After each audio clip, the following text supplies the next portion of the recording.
ਆਊਜ਼ੁबिल्लामिनश्शैतानिर्रजीम बिस्मिल्लाहिर्रहमानिर्रहीम अस्सलाम वालेकुम जी जनाब ਤੁਸੀਂ ਦੇਖ ਰਹੇ ਹੋ YouTube ਔਰ ਮੈਂ ਹਾਂ ਸ਼ਾਦਰ ਰਿਆਜ਼ ਤੇ ਅੱਜ ਅਸੀਂ ਆਏ ਹਾਂ ਕੋਟਲਾ ਸਾਰੰਗ ਹਾਂ ਇਹ ਲਾਲਾ ਮੁਸਾ ਤੋਂ ਤਕਰੀਬਨ 4-5 ਕਿਲੋਮੀਟਰ ਦੇ ਫਾਸਲੇ ਦੇ ਵਿੱਚ ਕੋਟਲਾ ਸਾਰੰਗ ਹਾਂ ਇੱਥੇ ਇੱਥੇ ਅੱਜ ਅਸੀਂ ਅਲੀ ਸਾਹਿਬ ਨਾਲ ਅਸਗਰ ਅਲੀ ਬਾਂਟ ਸਾਹਿਬ ਨੇ ਇਹਨਾਂ ਨਾਲ ਅਸੀਂ ਮੁਲਾਕਾਤ ਕਰਨ ਆਏ ਹਾਂ ਇਹਨਾਂ ਦੇ ਕੋਲ ਕੁਝ ਇੱਕ ਮੱਝ ਇੱਕ ਵਹਿੜਾ ਹੈ ਤੇ ਇੱਕ ਘੋੜਾ ਇਹ ਸੇਲ ਕਰਨੇ ਵਾਸਤੇ ਨੇ ਤੇ ਇਹਨਾਂ ਦੇ ਕੋਲ ਅਸੀਂ ਆਏ ਹਾਂ ਇਹਨਾਂ ਨੇ ਸਾਨੂੰ ਬੁਲਾਇਆ ਹੈ ਕਿ ਸਾਡੇ ਕੋਲ ਇਹ ਚੀਜ਼ਾਂ ਜਿਹੜੀਆਂ ਨੇ ਇਹ ਸੇਲ ਕਰਨੇ ਵਾਸਤੇ ਨੇ ਜਾਨਵਰ ਤੇ ਸਭ ਤੋਂ ਪਹਿਲਾਂ ਆਪਣੇ ਨਵੇਂ ਆਉਣ ਵਾਲਿਆਂ ਵਾਸਤੇ ਗੁਜ਼ਾਰਿਸ਼ ਹੈ ਕਿ ਸਾਡੇ ਚੈਨਲ ਨੂੰ ਸਬਸਕ੍ਰਾਈਬ ਕਰ ਦਿਓ ਤਾਂ ਕਿ ਅਗਰ ਕਿਸੇ ਨੂੰ ਵੀ ਕੋਈ ਵੀ ਕਿਸੇ ਕਿਸਮ ਦੀ ਚੀਜ਼ ਚਾਹੀਦੀ ਹੋਵੇ ਕੋਈ ਮੱਝ ਗਾਂ ਕੱਟਾ ਘੋੜਾ ਕੋਈ ਚਾਹੀਦਾ ਹੋਵੇ ਤੇ ਉਹਨੂੰ ਇਸ ਚੈਨਲ ਤੋਂ ਉਹਨਾਂ ਨੂੰ ਇਹ ਚੀਜ਼ਾਂ ਜਿਹੜੀਆਂ ਨੇ ਉਹ ਮਿਲ ਸਕਦੀਆਂ ਨੇ ਤੇ ਅੱਛੀ ਕੀਮਤ ਤੇ ਮਿਲ ਸਕਦੀਆਂ ਨੇ ਔਰ ਅੱਛੀਆਂ ਮਿਲ ਸਕਦੀਆਂ ਨੇ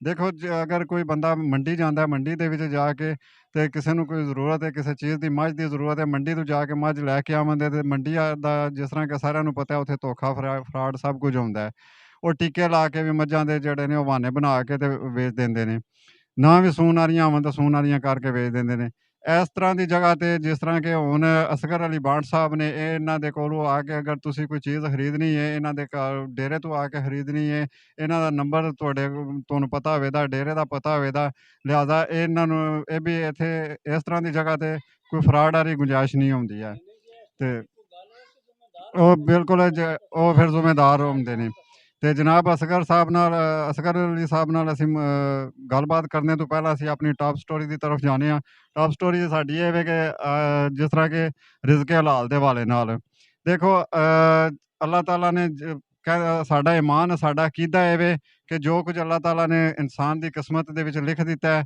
ਉਹ ਉਹਨੂੰ ਮਿਲਣਾ ਹੀ ਮਿਲਣਾ ਹੈ ਪੱਥਰ ਵਿੱਚ ਕੀੜੇ ਨੂੰ ਵੀ ਰੋਜ਼ੀ ਦੇਣ ਵਾਲੀ ਅੱਲਾਹ ਤਾਲਾ ਦੀ ਜ਼ਾਤ ਹੈ ਰੱਬੇ ਕਾਬਾ ਹੈ ਜਿਹੜਾ ਪੱਥਰ ਵਿੱਚ ਕੀੜੇ ਨੂੰ ਵੀ ਰੋਜ਼ੀ ਦਿੰਦਾ ਹੈ ਤੇ ਅਸੀਂ ਅਗਰ ਦੇਖਿਆ ਜਾਏ ਤਾਂ ਇਨਸਾਨ ਜਿਸ ਵਕਤ ਉਹ ਛੋਟਾ ਹੁੰਦਾ ਹੈ ਜਿਸ ਵਕਤ ਉਹ ਬੱਚਾ ਹੁੰਦਾ ਹੈ ਉਹ ਨਾ ਮੰਗ ਸਕਦਾ ਹੈ ਨਾ ਬੋਲ ਸਕਦਾ ਹੈ ਨਾ ਪਾਣੀ ਮੰਗ ਸਕਦਾ ਨਾ ਰੋਟੀ ਮੰਗ ਸਕਦਾ ਉਸ ਵਕਤ ਵੀ ਅੱਲਾਹ ਤਾਲਾ ਨੇ ਇੱਕ ਮਾਂ-ਬਾਪ ਦੇ ਸ਼ਕਲ ਦੇ ਵਿੱਚ ਇੱਕ ਜ਼ਰੀਆ ਬਣਾਇਆ ਹੁੰਦਾ ਹੈ ਉਹਨੂੰ ਹਰ ਤਰ੍ਹਾਂ ਦੀ ਉਹਨੂੰ ਪਿਆਸ ਲੱਗਦੀ ਹੈ ਤੇ ਮਾਂ ਨੂੰ ਪਤਾ ਚੱਲ ਜਾਂਦਾ ਹੈ ਕਿ ਮੇਰੇ ਬੱਚੇ ਨੂੰ ਪਿਆਸ ਲੱਗੀ ਹੈ ਉਹਨੂੰ ਭੁੱਖ ਲੱਗਦੀ ਹੈ ਤੇ ਮਾਂ ਨੂੰ ਪਤਾ ਚੱਲ ਜਾਂਦਾ ਹੈ ਕਿ ਮੇਰੇ ਬੱਚੇ ਨੂੰ ਭੁੱਖ ਲੱਗੀ ਹੈ ਉਹ ਇੱਕ ਜ਼ਰੀਆ ਇੱਕ ਵਸੀਲਾ ਬਣਾਉਣ ਵਾਲੀ ਜ਼ਾਤ ਕੌਣ ਹੈ ਉਹ ਰੱਬੇ ਕਾਬਾ ਰੱਬੇ ਕਾਇਨਾਤ ਤੇ ਉਸੇ ਰੱਬੇ ਕਾਇਨਾਤ ਤੇ ਸਾਨੂੰ ਭਰੋਸਾ ਰੱਖਣਾ ਚਾਹੀਦਾ ਹੈ ਤੇ ਇਹ ਯਕੀਨ ਰੱਖਣਾ ਚਾਹੀਦਾ ਕਿ ਸਾਡੀ ਕਿਸਮਤ ਦੇ ਵਿੱਚ ਜੋ ਕੁਝ ਲਿਖਿਆ ਹੈ ਉਹ ਸਾਨੂੰ ਮਿਲਣਾ ਹੀ ਮਿਲਣਾ ਹੈ ਜੋ ਕੁਝ ਅੱਲਾਹ ਤਾਲਾ ਨੇ ਕਿਸਮਤ ਦੇ ਵਿੱਚ ਲਿਖ ਦਿੱਤਾ ਹੈ ਉਹ ਮਿਲਣਾ ਹੀ ਮਿਲਣਾ ਦੁਨੀਆ ਦੀ ਕੋਈ ਤਾਕਤ ਉਹਨੂੰ ਤੁਹਾਡੇ ਕੋਲ ਖੋ ਨਹੀਂ ਸਕਦੀ ਤੇ ਜੋ ਕੁਝ ਕਿਸਮਤ ਦੇ ਵਿੱਚ ਨਹੀਂ ਲਿਖਿਆ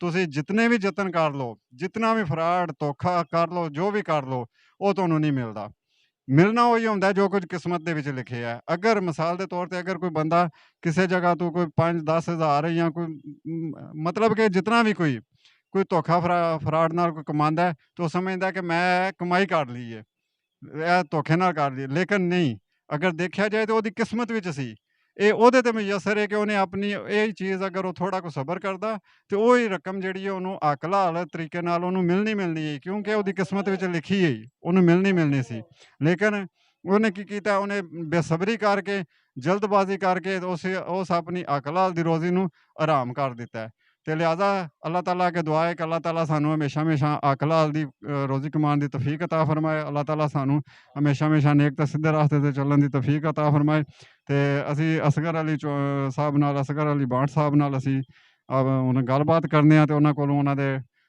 ਜਾਨਵਰਾਂ ਦੇ ਹਵਾਲੇ ਨਾਲ ਪਤਾ ਕਰਨੇ ਆ ਤੇ ਬਹੁਤ ਮਿਹਰਬਾਨੀ ਸ਼ੁਕਰੀਆ ਜਨਾਬ जी अल्लाह का शुक्र है ठीक ठाक अल्हम्दुलिल्लाह और डेरा डंगा सारा ठीक है सारा ठीक है अल्लाह पाक का बड़ा एहसान है शुक्र है उस मालिक का बड़ा ਅੱਛਾ ਜਨਾਬ ਅਸਗਰ ਸਾਹਿਬ ਇੱਕ ਤੇ ਇਹ ਮੱਝ ਤੁਸੀਂ ਦੱਸ ਰਹੇ ਹੋ ਪਹਿਲਾਂ ਇਸ ਮੱਝ ਤੇ ਗੱਲਬਾਤ ਕਰ ਲੈਂਦੇ ਆ ਕਿ ਇਹ ਮੱਝ ਤੁਸੀਂ ਦੱਸਦੇ ਹੋ ਪਏ ਕਿ ਇਹ ਬਰਾਏ ਫਰੋਖਤ ਹੈ ਤੇ ਇਹ ਸੂਣ ਵਾਲੀ ਮੱਝ ਤੁਸੀਂ ਦੱਸਦੇ ਹੋ ਪਏ ਕਿ ਮੱਝ ਸੂਣ ਵਾਲੀ ਹੈ 8ਵਾਂ ਮਹੀਨਾ ਇਹਨੂੰ ਲੱਗਿਆ ਮਜ਼ੀਦ ਇਹਦੇ ਬਾਰੇ ਵਿੱਚ ਕੋਈ ਤੁਸੀਂ ਜੇ ਇਹ ਮੱਝ 5ਵੇਂ ਸੂਹ ਸੋਣੀ ਹੈ ਤੇ ਇਹਦੀਆਂ ਤਸੱਲੀਆਂ ਨੇ ਕਿ ਇਹ ਇਖਤਿਆਰ ਵਰਿਆਈ ਹੈ ਦੂਜੇ ਨੰਬਰ ਮੱਝ ਦਾ ਧਾਰਲਾ ਬੜਾ ਸੋਹਣਾ ਥਣ ਫਾਲਾਂ ਬੜੇ ਸਾਫ਼ ਵੇਖਣ ਵਿੱਚ ਆਈ ਦਿਸਣ ਦੇ ਲੇਕਿਨ ਸੋਨੇ ਆ ਰਮਨ ਦੇ ਇਹ ਗੱਲ ਮੁੱਕੀ। ਖਾਣ ਪੀਣ ਦੀ ਬਹੁਤ ਚੰਗੀ, ਤੰਦਰੁਸਤ, ਬਿਮਾਰ ਹੋਵੇ ਜ਼ਿੰਮੇਦਾਰ ਹੋਵਾਂਗੇ।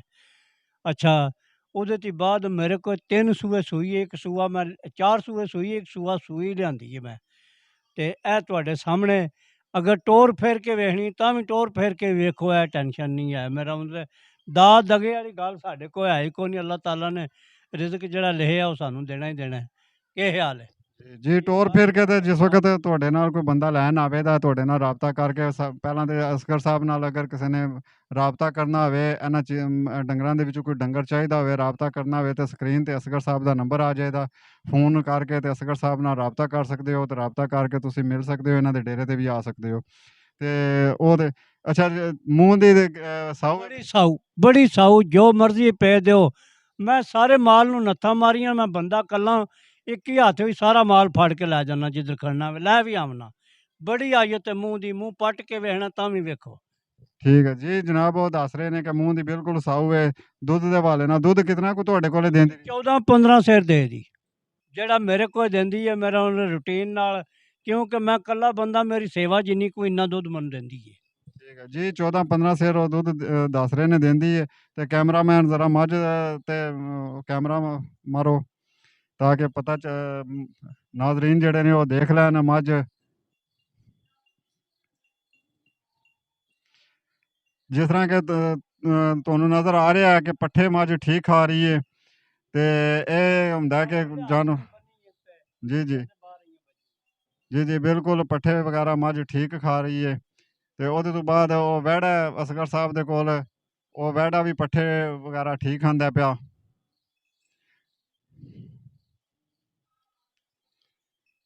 ਤੇ ਅਸਗਰ ਸਾਹਿਬ ਇਹਦੀ ਕੀਮਤ ਕੀ ਜੇ? ਜੇ ਇਹਦੀ ਕੀਮਤ ਸਹੀ 2.5 ਲੱਖ ਰੁਪਈਆ, ਫਜ਼ੂਲ ਗੱਲਾਂ ਦਾ ਫਾਇਦਾ ਨਹੀਂ ਹੈ। ਜੀ 2.5 ਲੱਖ। ਤੇ ਅਗਰ ਕੋਈ ਬੰਦਾ ਲੈਣ ਆਉਂਦਾ ਹੈ ਤੇ ਕਿਆ ਕੋਈ ਕਮੀ ਪੇਸ਼ੀ ਦੀ ਕੋਈ ਗੁੰਜਾਇਸ਼ ਹੈ ਜਾਂ? ਜਿਹੜਾ ਯਾ ਕਰਨਾ ਹੈ ਉਹ ਜ਼ਰੂਰ ਕਰਾਂਗੇ। ਜੀ ਜਾਇਜ਼ ਜਿਹੜਾ ਯਾ ਹੈ ਕਰਾਂਗੇ। ਜੀ ਜਨਾਬ, ਅਸਗਰ ਸਾਹਿਬ ਕਹਿ ਰਹੇ ਨੇ ਕਿ 2.5 ਲੱਖ ਰੁਪਇਆ ਉਹ ਦੱਸ ਰਹੇ ਨੇ ਮੱਝ ਦੀ ਕੀਮਤ। ਤੇ ਮਜ਼ੀਦ ਉਹ ਕਹਿ ਰਹੇ ਨੇ ਕਿ ਜਿਹੜਾ ਯਾ ਜਾਇਜ਼ ਮੁਨਾਸਬ ਹੈ ਉਹ ਜਨਾਬ ਜ਼ਰੂਰ ਕਰਾਂਗੇ। ਤੇ ਉਹ ਤੇ ਜਿਸ ਵਕਤ ਫਿਰ ਕੋਈ ਬੰਦਾ ਆਉਂਦਾ ਹੈ ਤੇ ਉਹ ਆ ਕੇ ਗੱਲਬਾਤ ਕਰਦੇ ਨੇ ਤੇ ਉਹਦੇ ਵਿੱਚੋਂ ਕਮੀ ਪੇਸ਼ੀ ਹੋ ਜਾਂਦੀ ਹੈ।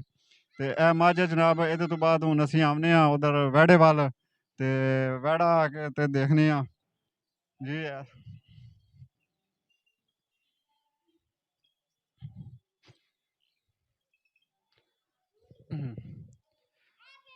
ਜੀ ਨਾਜ਼ਰੀਨ, ਇਹ ਵਿਹੜਾ ਹੈ, ਇਹ ਜਨਾਬ। ਜੀ ਜੀ ਇਹ ਚਿੱਚੜ ਨਹੀਂ ਹਨ, ਮਤੇ ਕੋਈ ਬੰਦਾ ਆਖੇ ਚਿੱਚੜੀ ਦਾ ਰੰਗ ਹੀ ਚੰਬੜੇ ਦਾ ਇਸ ਤਰ੍ਹਾਂ ਹੈ। ਜੀ ਇਹ ਜਿਹੜੇ ਸਾਹਮਣੇ ਨਜ਼ਰ ਆ ਰਹੇ ਨੇ, ਇਹ ਦਾਣੇ ਵਗੈਰਾ ਨਜ਼ਰ ਆ ਰਹੇ ਨੇ। ਤੇ ਮਹਿਸੂਸ ਕਰਨੇ ਵਾਲਾ ਬੰਦਾ ਇਸ ਤਰ੍ਹਾਂ ਮਹਿਸੂਸ ਕਰ ਸਕਦਾ ਹੈ ਕਿ ਇਹ ਕੋਈ ਚਿੱਚੜ ਨੇ, ਤੇ ਬਾਹਰ ਵਾਲੇ ਚਿੱਚੜ ਨਹੀਂ ਹਨ। ਇਹਦਾ ਕਲਰ ਹੈ, ਵੱਛੇ ਦਾ ਜਿਹੜਾ ਕਲਰ ਹੈ ਉਹ ਦੇ ਵਿੱਚ ਦਾਣੇ ਵਗੈਰਾ ਨੇ। ਤੇ ਜਨਾਬ ਅਸਗਰ ਸਾਹਿਬ, ਇਹਦਾ ਵਿਹੜੇ ਦੇ ਹਵਾਲੇ ਨਾਲ ਦੱਸੋ ਕਿ ਇਹਦੀ ਕਿਤਨੀ ਉਮਰ ਕਿਤਨੀ ਹੈ ਵਿਹੜੇ ਦੀ? ਇਹਦੀ 1.5 ਸਾਲ ਇਹ ਪੂਰੀ ਨਹੀਂ ਹੋਈ। ਇਹ ਪਿਛਲੇ ਚੇਤਰ ਦਾ ਜੰਮ ਹੈ, ਤੇ ਅੱਗੂ ਹਿਸਾਬ ਲਾ ਲਓ, ਮੇਰਾ ਹਾਲੇ 1.5 ਸਾਲ ਇਹ ਨਹੀਂ ਹੋਇਆ ਇਹਨੂੰ। ਇਹ ਘਰ ਦਾ ਜੇ ਜਾਂ? ਘਰ ਦਾ ਹੈ, ਘਰ ਦਾ ਹੈ। ਇਹ ਵਿਹੜਾ ਮੈਂ ਲਾ ਲਿਆ। ਲੋ ਜੀ, ਇਹ ਵਿਹੜਾ ਘਰ ਦਾ ਤੇ ਉਹ ਕਹਿ ਰਹੇ ਨੇ ਕਿ 1.5 ਸਾਲ ਦੀ ਉਮਰ ਨਹੀਂ ਹੋਈ। ਤੇ ਹੁਣ ਅਸੀਂ ਅਸਗਰ ਸਾਹਿਬ ਕੋਲ ਪਤਾ ਕਰਨੇ ਆ ਕਿ ਇਹਦੀ ਵਿਹੜੇ ਦੀ ਕੀ ਕੀਮਤ ਹੈ, ਕੀ ਉਹ ਮੰਗਦੇ ਨੇ ਵਿਹੜੇ ਦਾ। ਵਿਹੜੇ ਦਾ 80,000 ਰੁਪਈਆ ਮੰਗਨੇ ਆ, ਲੇਕਿਨ ਉਹਦੇ ਉੱਤੇ ਕੋਈ ਕਿੱਲ ਨਹੀਂ ਲਾਇਆ। ਜਾਇਜ਼ ਜਿਹੜੀ ਮੁਨਾਸਬ ਗੱਲ ਹੋਈ ਉਹੀ ਹੋਵੇ ਜੀ। ਜੀ ਬਿਲਕੁਲ, ਉਹਨਾਂ ਨੇ ਜਿਸ ਤਰ੍ਹਾਂ ਕਿ ਹੁੰਦਾ ਹੈ ਇੱਕ ਲੈਣ ਦੇਣ ਦੇ ਸੌਦੇ ਦੇ ਹਵਾਲੇ ਨਾਲ ਉਹਨਾਂ ਨੇ ਗੱਲ ਕੀਤੀ। ਉਹਨਾਂ ਨੇ ਕਿਹਾ ਕਿ 80,000 ਰੁਪਇਆ ਅਸੀਂ ਮੰਗਨੇ ਆ, ਤੇ ਉੱਥੇ ਕੋਈ ਠੱਪਾ ਜਾਂ ਕੋਈ ਕਿੱਲ ਨਹੀਂ ਲਾ ਦਿੱਤਾ। ਕੋਈ ਅਗਰ ਬੰਦਾ ਇਹ ਲੈਣਾ ਚਾਹੇ ਤਾਂ ਉਹ ਰਾਬਤਾ ਕਰ ਸਕਦਾ ਹੈ, ਤੇ ਜਾਇਜ਼ ਮੁਨਾਸਬ ਜਿਹੜਾ ਹੁੰਦਾ ਹੈ ਉਹ ਕਰ ਲਾਂਦੇ। ਤੇ ਇਹ ਵਿਹੜਾ ਵੀ ਦੇਖ ਕੇ ਤੈ ਜਨਾਬ, ਤੇ ਮੱਝ ਵੀ ਦੇਖ ਕੇ ਤੀ ਹੈ। ਤੇ ਹੁਣ ਅਸੀਂ ਆਉਂਦੇ ਹਾਂ ਘੋੜੇ ਦੀ ਤਰਫ। ਅਸਗਰ ਸਾਹਿਬ ਦੇ ਕੋਲ ਇਹ ਘੋੜਾ ਹੈ, ਤੇ ਘੋੜੇ ਨੂੰ ਦੇਖਦੇ ਹਾਂ ਕਿ ਘੋੜੇ ਦਾ ਕੀ। ਜੀ ਜਨਾਬ, ਘੋੜਾ, ਇਸ ਘੋੜੇ ਦੇ ਹਵਾਲੇ ਨਾਲ ਕੋਈ ਜਨਾਬ ਅਸਗਰ ਸਾਹਿਬ? ਜੀ ਜੀ, ਘੋੜੇ ਦੇ ਮੂੰਹ ਤੇ ਘੋੜੇ ਇਹ ਖੀਰਾ ਹੈ, ਇਹ ਖੀਰਾ ਮੂੰਹ ਵਿੱਚੋਂ। ਇਹਦਾ ਕੱਦ ਬੁੱਤ, ਇਹਦੀ ਵੇਲ ਬੁੱਤੀ ਵੇਖ ਲਓ, ਇਹ ਦਵਕ ਨਹੀਂ ਲੱਗਾ ਹੈ। ਠੀਕ ਹੈ, ਅਸੀਂ ਉਹਨੂੰ ਲਗਾਮ ਚਾੜ੍ਹਨੇ ਆ, ਨਿੱਕੇ ਮੁੰਡੇ ਉੱਤੇ ਬਹਿੰਦੇ ਨੇ, ਮੈਂ ਨਹੀਂ ਕਦੇ ਚੜ੍ਹਿਆ। ਖੇਡਦਾ ਵੀ ਹੈ ਘੋੜਾ, ਯਾਨੀ ਅਸੀਂ ਸਵਾਰ ਲਿਆ ਕੇ ਤੇ ਅੱਗੋਂ ਗਰਮੀ ਜ਼ਿਆਦਾ ਹੋ ਗਈ, ਫਿਰ ਛੱਡ ਦਿੱਤਾ ਖਿਡਾਉਣਾ। ਤੇ ਛੜਾ ਹੈ ਕਿ ਮੇਰੀ ਕਲਾਪਤ ਦੀ ਵਜ੍ਹਾ ਤੇ ਇੱਥੇ ਵੱਜਾ ਰਹਿੰਦਾ ਹੈ। ਕਈ ਵਾਰੀ ਲਟਾਉਣ ਦਾ ਵੀ ਮੌਕਾ ਮੈਨੂੰ ਨਹੀਂ ਮਿਲਦਾ ਹੈ ਵਾ, ਮੈਂ ਇਹਨੂੰ ਲਟਾ ਕੇ ਤੇ ਫਿਰ ਲਿਆ ਕੇ ਬੰਨਾਂ। ਲੇਕਿਨ ਪੱਠੇ ਮੈਂ ਇਹਦੇ ਅੱਗੇ 24 ਘੰਟੇ ਮਾੜੇ ਜਾਂ ਚੰਗੇ ਪਾਈ ਰੱਖਣਾ। ਤੇ ਇਹਦਾ ਮੈਂ ਠੋਸ ਗੱਲ ਕਰਾਂ, ਮੈਂ ਪੌਣੇ 2 ਲੱਖ ਰੁਪਇਆ ਲੈਣਾ। ਜੀ ਜਨਾਬ, ਉਹਨਾਂ ਨੇ ਅਸਗਰ ਸਾਹਿਬ ਨੇ ਦੱਸਿਆ ਕਿ ਘੋੜਾ ਹੈ, ਇਹ ਖੇਡਦਾ ਵੀ ਹੈ ਤੇ ਖੀਰਾ ਹੀ ਹੈ ਮੂੰਹ ਦਾ। ਤੇ ਉਹ ਕਹਿ ਰਹੇ ਨੇ ਕਿ ਪੌਣੇ 2 ਲੱਖ ਰੁਪਇਆ ਮੰਗਣਾ ਵਾ। ਤੇ ਬਾਕੀ ਫਿਰ ਉਹੀ ਗੱਲ ਜਿਹੜੀ ਹੈ ਤੁਹਾਡੇ ਨਾਲ ਅੱਗੇ ਵੀ ਕੀਤੀ ਹੈ ਕਿ ਉਹ ਜਿਸ ਵਕਤ ਕੋਈ ਬੰਦਾ ਲੈਣ ਆਵੇ ਤੇ ਉਹ ਕਮੀ ਪੇਸ਼ੀ ਹੋ ਸਕਦੀ ਹੈ। ਤੇ ਖੇਡਣ ਵਾਲਾ ਘੋੜਾ ਹੈ, ਉਹ ਕਹਿ ਰਹੇ ਨੇ ਕਿ ਅਸੀਂ ਇਹਦੇ ਤੇ ਬਸ ਇਹ ਫਿਲਹਾਲ ਇਹਨੂੰ ਬੰਨਿਆ ਹੀ ਆ, ਜਿਸ ਤਰ੍ਹਾਂ ਕਿ ਗਰਮੀ ਵੀ ਹੈ, ਗਰਮੀ ਦੇ ਵਿੱਚ ਤੁਹਾਨੂੰ ਪਤਾ ਹੀ ਹੁੰਦਾ ਹੈ ਕਿ ਘੋੜੇ ਵਗੈਰਾ ਨੂੰ ਜਿਹੜਾ ਨਾ ਉਹ ਜ਼ਿਆਦਾਤਰ ਖੇਡਣ ਖੁੱਡਣ ਤੇ ਜਾਂ ਕੁਝ ਵਛੇਰਾ ਹੈ ਤੇ ਇਹਦੇ ਤੇ ਤਿਆਤ ਹੀ ਕਰਦੇ ਨੇ। ਤੇ ਪੌਣੇ 2 ਲੱਖ ਰੁਪਇਆ ਅਸਗਰ ਸਾਹਿਬ ਕਹਿ ਰਹੇ ਨੇ। ਤੇ ਅਗਰ ਕਿਸੇ ਨੇ ਰਾਬਤਾ ਕਰਨਾ ਹੋਵੇ, ਲੈਣਾ ਹੋਵੇ, ਤੇ ਉਹ ਅਸਗਰ ਅਲੀ ਸਾਹਿਬ ਦਾ ਫ਼ੋਨ ਨੰਬਰ ਜਿਹੜਾ ਉਹ ਸਕਰੀਨ ਤੇ ਆ ਜਾਏਗਾ। ਤੁਸੀਂ ਇਹਨਾਂ ਨਾਲ ਫ਼ੋਨ ਕਰਕੇ ਤੇ ਰਾਬਤਾ ਕਰ ਸਕਦੇ ਹੋ। ਇਹਨਾਂ ਤਿੰਨਾਂ ਡੰਗਰਾਂ ਦੇ ਵਿੱਚੋਂ ਕੋਈ ਵੀ ਅਗਰ ਕਿਸੇ ਨੂੰ ਕੋਈ ਪਸੰਦ ਆਉਂਦਾ ਹੋਵੇ, ਕਿਸੇ ਨੇ ਖਰੀਦਣਾ ਹੋਵੇ, ਤੇ ਉਹ ਜਨਾਬ ਰਾਬਤਾ ਕਰਕੇ ਤੇ ਅਸਗਰ ਸਾਹਿਬ ਨਾਲ ਮੁਲਾਕਾਤ ਵੀ ਕਰ ਸਕਦੇ ਹੋ, ਇਹਨਾਂ ਦੇ ਡੇਰੇ ਤੇ ਆ ਸਕਦੇ ਹੋ। ਬਹੁਤ ਮਿਹਰਬਾਨੀ, ਸ਼ੁਕਰੀਆ ਜਨਾਬ। ਆਪਣਾ ਬਹੁਤ ਬਹੁਤ ਖਿਆਲ ਰੱਖਿਓ। ਇੱਕ ਵਾਰੀ ਫੇਰ ਗੁਜ਼ਾਰਿਸ਼ ਕਰਨੀ ਹੈ ਕਿ ਸਾਡੇ ਚੈਨਲ ਨੂੰ ਸਬਸਕ੍ਰਾਈਬ ਕਰਿਓ ਤਾਂ ਕਿ ਸਾਡੀ ਫੈਮਿਲੀ ਦਾ ਤੁਸੀਂ ਹਿੱਸਾ ਬਣ ਸਕੋ। ਤੇ ਅਗਰ ਕਿਸੇ ਨੇ ਕੋਈ ਵੀਡੀਓ ਬਣਵਾਉਣੀ ਹੋਵੇ, ਕਿਸੇ ਨੇ ਆਪਣੇ ਕੋਈ ਜਾਨਵਰ ਦੀ ਵੀਡੀਓ ਬਣਵਾਉਣੀ ਹੋਵੇ, ਕਿਸੇ ਕਾਰੋਬਾਰ ਦੇ ਹਵਾਲੇ ਨਾਲ ਵੀਡੀਓ ਬਣਵਾਉਣੀ ਹੋਵੇ, ਤੇ ਉਹ ਜਨਾਬ ਸਾਡਾ ਨੰਬਰ ਸਕਰੀਨ ਤੇ ਆ ਜਾਏਗਾ। ਉਸ ਨੰਬਰ ਤੇ ਰਾਬਤਾ ਕਰਕੇ ਤੇ ਆਪਣੀ ਵੀਡੀਓ ਬਣਵਾ ਸਕਦੇ ਹੋ। ਬਹੁਤ ਮਿਹਰਬਾਨੀ, ਸ਼ੁਕਰੀਆ। ਅੱਲਾ ਨਿਗਹਿਬਾਨ।